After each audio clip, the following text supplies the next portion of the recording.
يا رب، إنك تعلم أني أحب أولادي أكثر من نفسي. يا رب اجعل أيامهم القادمة أيام يسر ليس بعده عسر، وغنى ليس بعده فقر، وأمن ليس بعده خوف، وسعادة ليس بعدها شقاء، ونجاحا ليس بعده فشل. انظر إليهم نظرة رضا تهدي بها قلوبهم وتردهم إليك كلما ابتعدوا. اجبر خاطري فيهم واحفظهم لي من كل عين وحسد وشتات.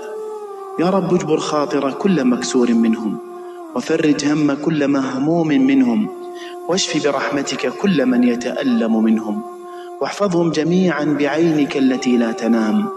ارزقهم بركة في العمر والعمل والجسد والرزق.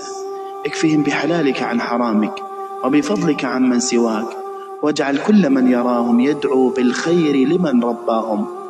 يا رب سلم قلوبهم من أذى الدنيا وحزن الأيام، وأدم المحبة والمودة بينهم.